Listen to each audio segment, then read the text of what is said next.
नमस्कार दोस्तों। आज मैं आपके लिए मुंशी प्रेमचंद जी के द्वारा लिखित कहानी दो कब्रें का अंतिम और भाग 4 लेके आई हूँ। रामेंद्र सुलोचना को चेता देना चाहते थे कि इस विषय में वह एक रेखा तक ही जा सकते हैं, उससे आगे किसी तरह नहीं आ सकते। वह बोली, मैं अब कभी पसंद नहीं करूँगा कि कोई बाजारी औरत किसी भेष में मेरे घर आए, रात को अकेली या सूरत बदल कर। मैं समाज के दंड से नहीं डरता, इस नैतिक विष से डरता हूँ। सुलोचना अपने विचार में मर्यादा रक्षा के लिए काफ़ी आत्मसमर्पण कर चुकी थी और उसकी आत्मा अभी तक उसे माफ़ नहीं कर पाई थी। तीव्र स्वर में बोली, क्या चाहते हो तुम कि इस कैद में अकेले जान दे दूँ? कोई तो हो जिससे आदमी हंसे बोले। रामेंद्र ने गर्म स्वर में कहा, हंसने बोलने का इतना ही शौक था तो मेरे साथ विवाह नहीं करना चाहिए था। विवाह का बंधन बड़ी हद तक त्याग का बंधन है। जब तक संसार में इस विधान का राज्य है कि स्त्री कुल मर्यादा की रक्षक मानी जाएगी, उस वक्त तक कोई मर्द यह स्वीकार नहीं करेगा कि उसकी पत्नी बुरे आचरण के लोगों के साथ संबंध रखे। कुंवर साहब समझ गए कि इस वाद विवाद में रामेंद्र ने और भी जिद पकड़ लेनी है और मुख्य विषय लुप्त हो जाना है। इसीलिए नम्र स्वर में बोले, लेकिन बेटा, यह ख्याल क्यों करते हो कि ऊंचे दर्जे की पढ़ी लिखी स्त्री दूसरे के प्रभाव में आ जाएगी, अपना प्रभाव न डालेगी? रामेंद्र ने कहा, इस विषय में शिक्षा पर मेरा विश्वास नहीं। शिक्षा ऐसी बातों को मानती है जो रीति नीति और परंपरा की दृष्टि से त्याज्य है। अगर पाँव फिसल जाए तो हम उसे काट कर नहीं फेंकते, पर मैं इस अनुलॉजी के सामने सिर झुकाने को तैयार नहीं हूँ। मैं स्पष्ट कह देना चाहता हूँ कि मेरे साथ रहकर पुराने संबंधों का त्याग करना ही होगा। इतना ही नहीं, अपने मन को ऐसा बनाना होगा कि ऐसे लोगों से उसे घृणा हो।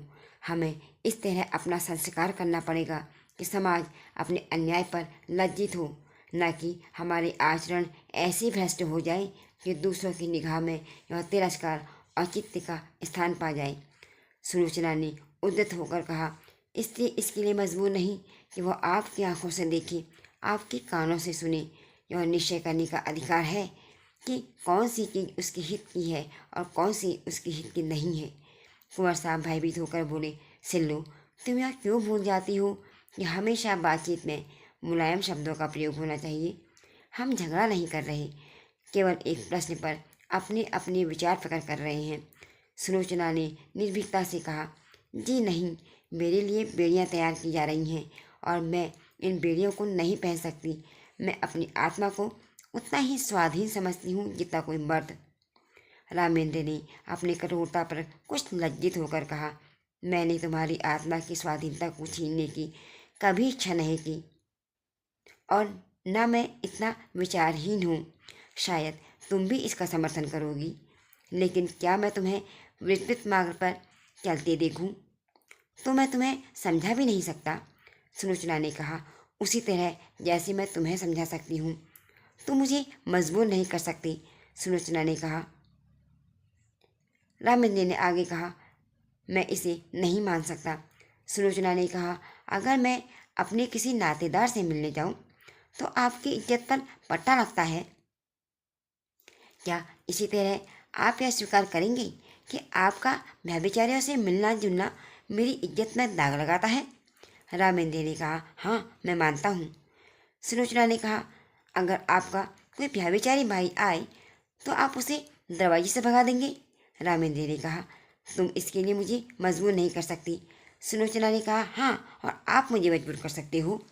बेशक। क्यों?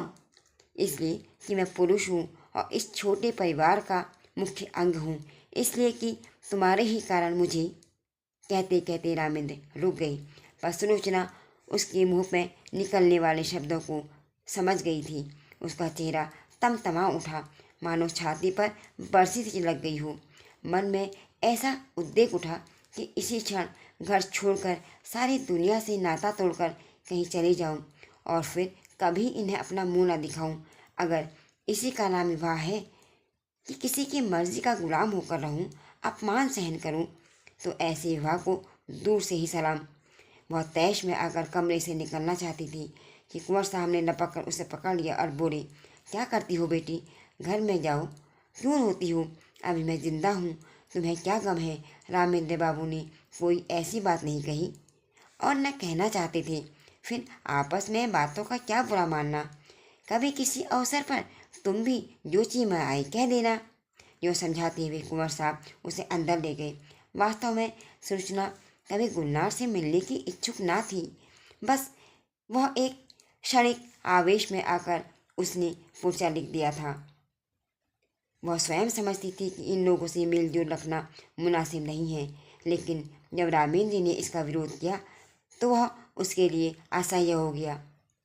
जो मुझे मना क्यों करें? क्या मैं इतना भी नहीं समझती? क्या इन्हें मेरी ओर से इतनी शंका है? इसलिए न मैं कुलीन हूँ। मैं अभी अभी गुलनार से मिलने जाऊंगी, जिद्दन जाऊंगी, देखूं मेरा कोई क्या करता है। लाड़ प्यार में पली हुई सुलोचना को कभी किसी ने तीखी आंखों से ना देखा था।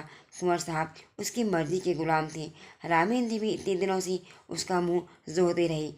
आज अकस्मात और तिरस्कार और फटकार पाकर उसकी स्वेच्छा, प्रेम और आत्मीयता के सारे नातों को पैरों से कुचल डालने के लिए विकल हो उठी।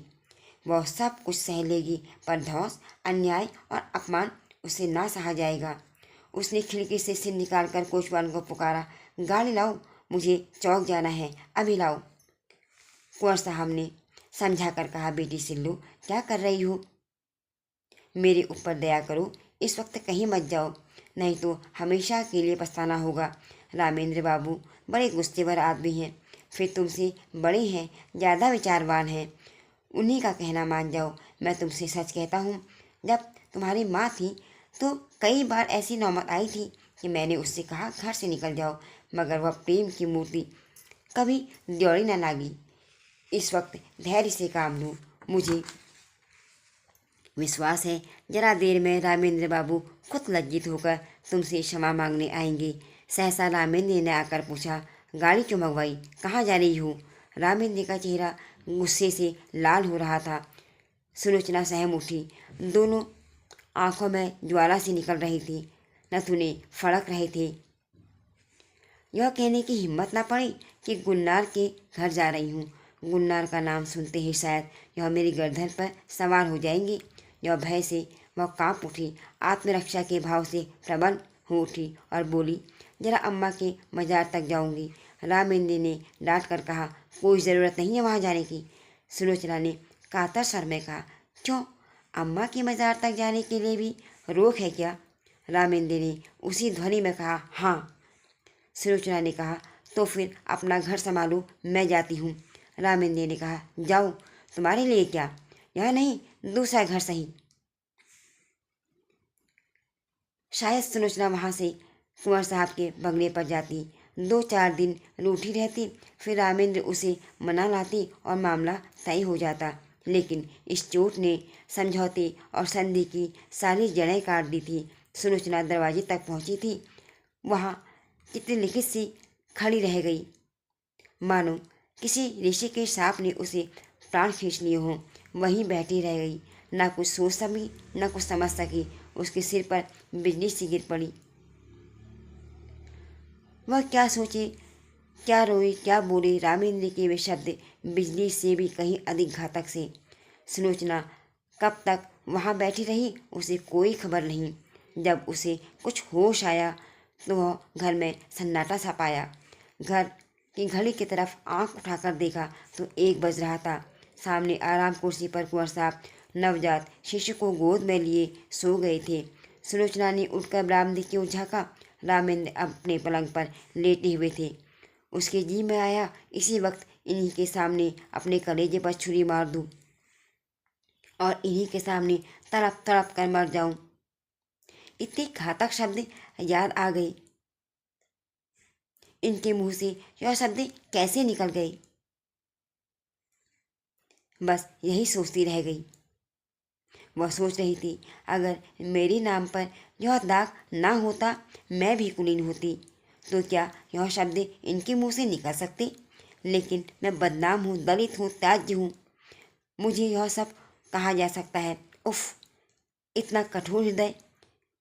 क्या वह किसी दशा में भी रामेंद्र पर इतना कठोर प्रहार कर सकती थी?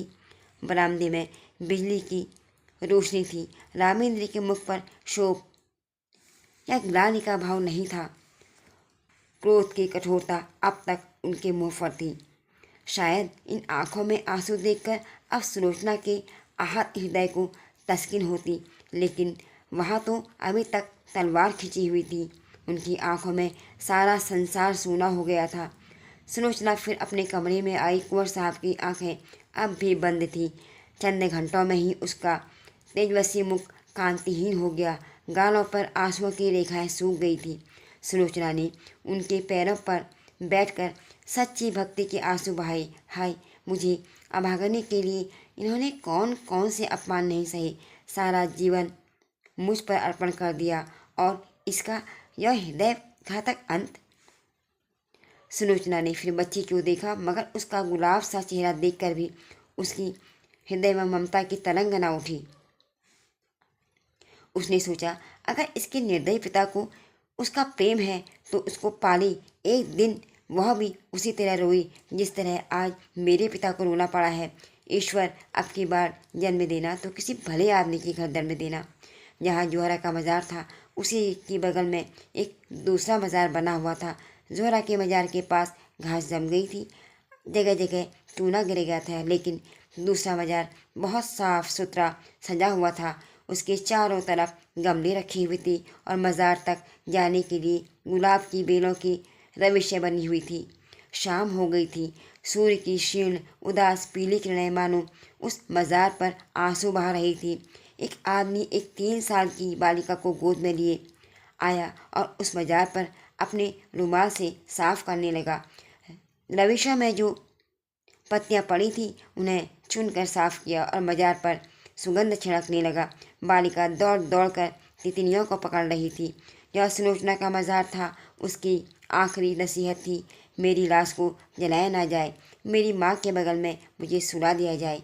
कुंवर साहब तो सुलोचना के बाद 6 महीने के बाद ही चल बसे थे। हाँ, रामेंद्र अपने अन्याय का पश्चाताप कर रहे थे।